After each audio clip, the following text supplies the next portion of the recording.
श्री परमात्मने नमः। श्रीमद्भगवद्गीता अथ द्वितीयोऽध्यायः।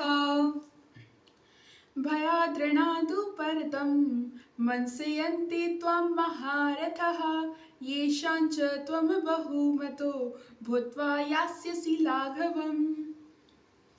तो पिछले श्लोक में भगवान श्री कृष्ण अर्जुन को समझाते हुए कहते हैं, तथा सब लोग तेरी बहुत काल तक रहने वाली अपकीर्ति का कथन करेंगे और मान्य पुरुषों के लिए अपकीर्ति मरण से भी बढ़कर है। तो इस श्लोक में भगवान श्री कृष्ण अर्जुन से कहते हैं, और जिनकी दृष्टि में तू पहले बहुत सम्मानित होकर अब लघुता को प्राप्त होगा, वे महारथी लोग तुझे भय के कारण युद्ध से हटा हुआ मानेंगे। अब यहाँ पर दो प्रश्न उठते हैं।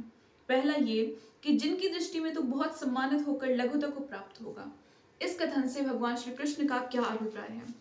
तो इस कथन से भगवान श्री कृष्ण ने यह भाव दिखलाया है कि भीष्म, द्रोण और शल्य आदि तथा विराट, द्रुपद, सात्यकी और धृष्टद्युम्न आदि महारथी गण जो तुम्हारी बहुत प्रतिष्ठा करते आए हैं, तुम्हें बड़ा भारी शूरवीर, महान योद्धा और धर्मात्मा मानते हैं।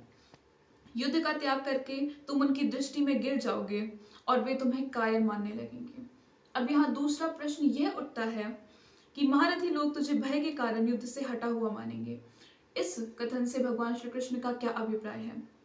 तो इस वाक्य से भगवान ने सभी महारथी गण की दृष्टि में अर्जुन के गिर जाने का स्पष्टीकरण किया है, क्योंकि वे महारथी गण यह नहीं समझेंगे कि अर्जुन अपने परिजनों पर दया करके या फिर युद्ध को पाप समझकर युद्ध का त्याग कर रहे हैं, बल्कि वह यह समझेंगे कि अर्जुन भयभीत होकर अपने प्राणों की रक्षा के लिए युद्ध का त्याग कर रहे हैं। तो ऐसी परिस्थिति में अर्जुन का युद्ध न करना उचित नहीं है।